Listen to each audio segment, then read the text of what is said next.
Bien, pues seguimos con nuestro recorrido histórico a lo largo de la historia del electromagnetismo y hoy vamos a hablar de un invento que cambió el mundo en su momento. Nos referimos al telégrafo. Antes de que hubiera WhatsApp, de que hubiera internet, incluso antes de que existiera el teléfono, o la radio o la televisión, pues existió un invento que permitió la comunicación a lo largo de grandes distancias y que en su momento pues revolucionó todo. Nos referimos, como digo, al telégrafo que tenéis ahí a la izquierda en una ilustración y bueno, como veis hoy es una pieza de museo. Esto ya no se utiliza, o por lo menos yo no tengo constancia de que se utilice en ningún sitio, pero durante casi un siglo fue el sistema de comunicación más rápido y eficiente que teníamos. Entonces vamos a hablar un poco sobre su historia y de cómo funcionaba. A ver, si nos remontamos a los inicios de la humanidad, pues ya desde entonces, desde siempre, había una necesidad de comunicarnos a distancia.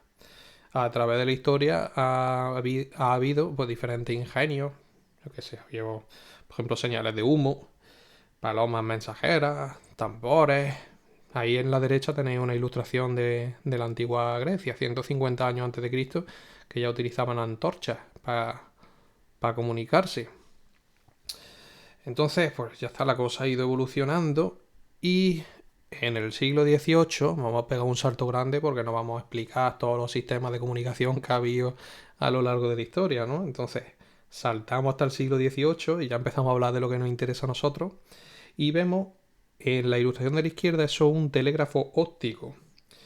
Eso era una especie de dispositivo que se basaba en una torre con brazos móviles y las señales que emitía eran visuales, que se transmitían de torre a torre. Como veis, eso es un telégrafo óptico que está situado en Adanero, en España.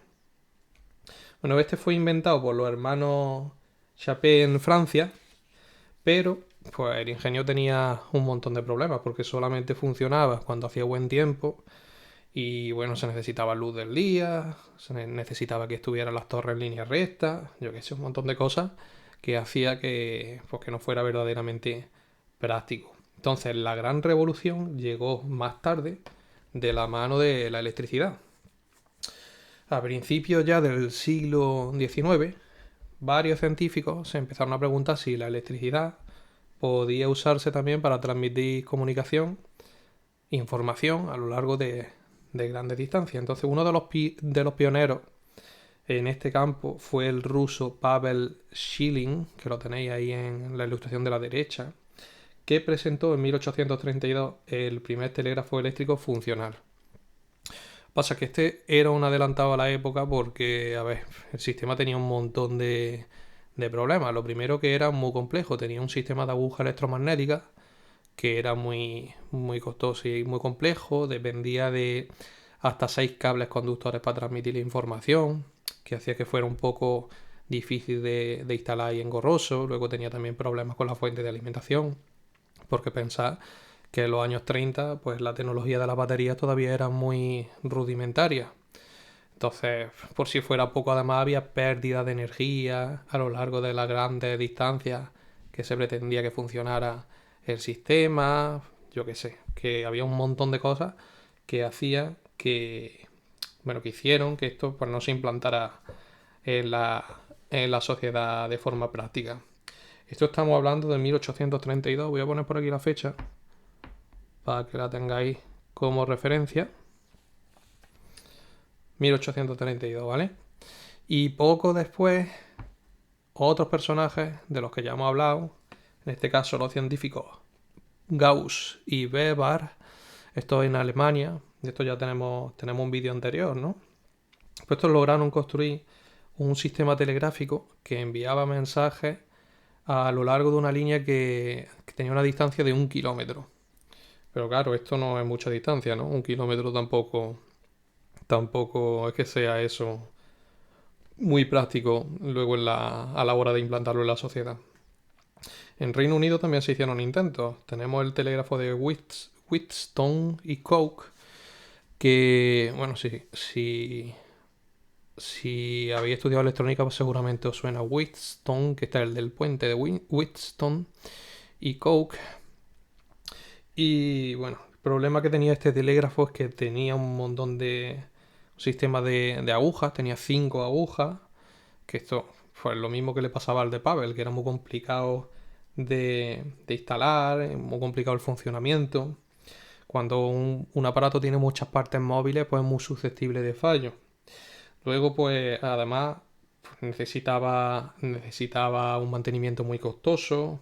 Yo que sé, tenía también un montón de problemas técnicos. Este se desarrolló en 1837 y prácticamente los mismos problemas que hemos atribuido al de Pavel, pues este también los tenía. Entonces, pues tampoco triunfó. Seguimos. Y ya la solución llegó de la mano de Samuel Morse. Este fue un poco el salto definitivo que hacía falta. Nos vamos ahora a Estados Unidos y Samuel Morse era un profesor universitario que vivió entre 1791 y 1872. Además de profesor, también era artista, le gustaba mucho pintar. De hecho, ganaba dinero pintando, ¿vale? Entonces se obsesionó con la idea de transmitir grandes mensajes a través de grandes distancias por un infortunio que tuvo. Y es que resulta que en 1825 Morse estaba en Washington, D.C. y allí estaba trabajando como pintor. Estaba haciendo un retrato y resulta que recibió una carta que le comunicaba que su esposa, Lucrecia Walker, se había puesto muy enferma. Entonces, ¿qué hizo Morse? Cogió y se fue en diligencia otra vez de vuelta hacia Connecticut, que era donde vivía con su esposa. Pero cuando llegó, pues resulta que la esposa ya la habían enterrado incluso. Y entonces, pues esto le causó un profundo dolor y aparte, pues le hizo pensar que las comunicaciones de aquella época, que eran extremadamente lentas y que se necesitaba un cambio. Que quizás si hubiera recibido el mensaje de que su esposa estaba enferma de alguna forma más rápido, pues él hubiera podido por lo menos estar presente para darle el último adiós, ¿no? Para despedirse de ella. Y con eso pues se puso a trabajar. Así que fue entonces cuando diseña, junto con su colaborador Alfred Vail, un sistema que era mucho más sencillo que los anteriores, estos que utilizaban agujas y tantos mecanismos mecánicos. Este era mucho más sencillo. Este simplemente utilizaba un electroimán, un pulsador y un alfabeto de señales que también desarrolló, que es el código Morse, que todo el mundo conoce, que lo tenéis ahí a la derecha en la ilustración.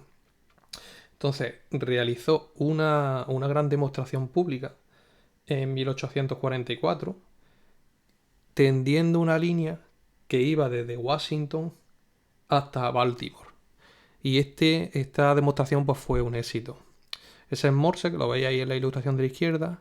Y os quiero presentar también a Alfred Vail, que lo tenéis aquí en esta ilustración. Que mucha gente le atribuye todo el mérito a Morse, se hizo muy famoso, pero a Alfred Vail lo dejan un poco de lado los libros de historia. Vamos a hacerle un poco de justicia al hombre.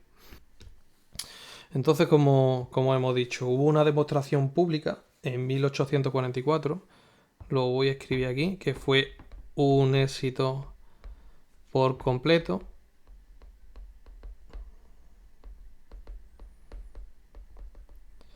Esta era una línea que se había tendido desde Washington hasta Baltimore.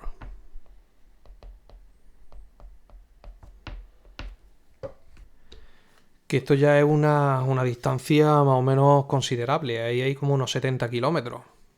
Prácticamente en coche te tiras como 45 minutos conduciendo, ¿vale? Para llegar de Washington a Baltimore, si no te pilla mucho tráfico. Y el primer mensaje que se transmitió fue una cita bíblica que significa ¿qué ha hecho Dios? Bueno, en inglés sería What hath God wrought? Y eso, ¿qué ha hecho Dios? Pues ese día pues nacería oficialmente la comunicación la comunicación eléctrica a larga distancia, 1844. Pero bueno, vamos a centrarnos en cómo funciona realmente el telégrafo de Morse. El principio es muy simple. El principio, vamos, incluso lo podéis intuir. Tenemos un operador que lo que hace es presionar un pulsador que se llama pulsador, se llama manipulador. ¿Eh? Y entonces este manipulador lo que hace es cerrar un circuito eléctrico. La corriente viaja por un cable a lo largo del cable hasta el receptor y en el receptor pues se activa un electroimán. Entonces el electroimán lo que va a hacer es mover una aguja o un punzón y va a ir marcando un papel que está enrollado, pues se va desenrollando, va marcando el punzón las letras, el mensaje y ya está. Y ahí queda reflejado. Y la simplicidad del sistema, aparte de utilizar, sí, componentes mecánicos, pero que eran bastante robustos, que nada más que tenía una aguja o un punzón, además, pues el alfabeto, el código que Morse creó, que era súper simple, ¿no? Eran señales cortas o largas que se conocen como puntos o rayas. Y entonces, pues estas señales, estos puntos o rayas, forman un alfabeto completo. Entonces, precisamente eso, por lo simple del sistema, permitió que se utilizara para enviar cientos de millones de mensajes en todo el mundo durante más de 100 años que se está utilizando el telégrafo. A medida que se iba perfeccionando la tecnología, pues el telégrafo se iba expandiendo cada vez más rápido. Incluso las líneas llegaron a atravesar en un momento, ahora después lo vamos a ver, llegaron a atravesar continentes. Por cierto, ahí tenéis a la izquierda tenéis el primer telégrafo receptor automático de señales y a la derecha tenéis a Samuel Morse con su ingenio. De lo que estábamos hablando, de que incluso llegaron en cierto momento a cruzar continentes los mensajes telegráficos. Y es que en 1850 se tendió el primer cable telegráfico submarino entre Inglaterra y Francia. La ilustración que veis ahí no es entre Inglaterra y Francia, ese es todavía más ambicioso el plan. Voy a poner aquí la fecha, 1850, el primer cable submarino entre Inglaterra y Francia. Ahí hay mucha distancia, es un gran logro, hay que cruzar el Canal de la Mancha, pero bueno, estamos hablando todavía de una distancia más o menos relativamente pequeña, ¿no? Lo veis aquí a la derecha de la ilustración en el mapa. ¿Veis la distancia que hay que salvar? Pues no es nada en comparación con unir Europa con América, que es eso que se conseguiría no mucho después. Porque ahí tenéis el mapa del cable transatlántico, ese mapa en data de 1858. Pero bueno, en realidad ese es el mapa, pero el primer cable que se logró, vamos, el primer cable que tuvo éxito para esta misión en conectar Europa con América se instaló en 1866. 1866, pero veis que no pasó tampoco mucho tiempo, fueron 16 años para una obra tan grande. Primer cable, os lo voy a escribir aquí para que lo tengáis luego de referencia. Éxito entre América y Europa. Vamos a comentar un poco más sobre este cable. Resulta que antes del telégrafo pues se tardaban semanas en llegar los mensajes por barco pues, de un continente a otro. Y después del telégrafo pues el mensaje llegaba en cuestión de minutos. Así que hay que imaginar el impacto que tuvo. Agencias de noticias, por ejemplo Reuters, ¿os suena? Pues esas agencias de noticias surgieron gracias al telégrafo. La bolsa de valores, la bolsa que veis en la película, vendo, compro acciones. Pues a partir del telégrafo ya pudieron sincronizar sus datos en tiempo real. Los ejércitos, los gobiernos, las compañías de trenes, yo que sé, que prácticamente la llegada del telégrafo afectó a todos los sectores de la industria. Todos empezaron a depender de, del telégrafo. Y además que por primera vez se podía hablar, bueno, hablar no, como escribirse, más bien, ¿no? Mandar mensajes a personas que estaban a miles de kilómetros de distancia. Entonces, eso, imagina el impacto que tuvo. Aunque, bueno, pues como todo en la vida, pues la tecnología se va superando y a finales del siglo XIX, pues ya el teléfono empezó a comerle terreno. Luego, pues ya llegaría la radio, la televisión, los satélites, el internet. Y bueno, aún así, de todas formas, el telégrafo se siguió utilizando durante décadas. De hecho, el código Morse todavía se sigue utilizando sobre todo en algunos cuerpos militares que lo enseñan, en aviación, en navegación. Los radioaficionados también lo utilizan mucho. Y a nivel técnico, pues también el telégrafo fue una buena escuela. Pensad que gracias al telégrafo, pues aprendimos a transmitir información a lo largo de grandes distancias por impulso eléctrico. Aprendimos a crear grandes redes de comunicación, a estandarizar códigos, a ver qué pasaba con la pérdida de la señal a lo largo de grandes distancias, a ver cómo se resolvía este tema. Ya vimos en el vídeo del relé que el invento del relé posibilitó esto. Eh, ¿Qué más cosas? Yo qué sé, un montón de cosas. Impulsó, por ejemplo, las redes de postes que teníamos para luego el teléfono. Pues el primer impulso lo dio el telégrafo. Facilitó enormemente luego la implantación del teléfono cuando llegó. Entonces, eso en el plano técnico, pero es que en el plano humano, pues la revolución de la sociedad pues también fue notable. Afectó también a todos los sectores, a política, a economía, a noticias, ya lo que hemos comentado, a las operaciones militares, a la industria, a todo, absolutamente a todo. Y aquí en la ilustración, que he dicho que íbamos a hablar un poquillo más del primer cable transatlántico, aquí tenemos el punto de Irlanda que se conectó mediante el primer cable transatlántico, el telégrafo, con América. Y esto tiene su propia historia, tiene un personaje principal, protagonista, que es se llama Cyrus Westfield. Tiene un nombre como de vaquero del oeste. Resulta que este era un empresario estadounidense y no tenía ni formación técnica ni nada, pero tenía una gran visión de negocio. Entonces, en 1854, el tío se propuso conectar Terranova, que eso está en Canadá, con Irlanda a través del fondo del océano Atlántico. Y para ello, pues fundó una compañía. Fundó la Atlantic Telegraph Company.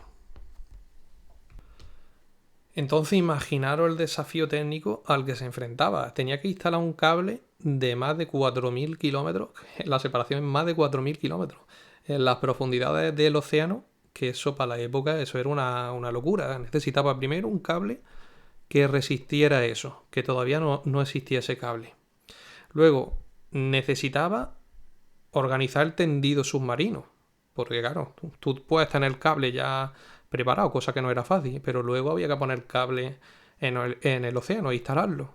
Y para eso pues se necesitaban barcos enormes, como lo que se utilizaron, el USS Niagara, y que será de Estados Unidos, y luego también en el Reino Unido aportó su HMS Agamenón.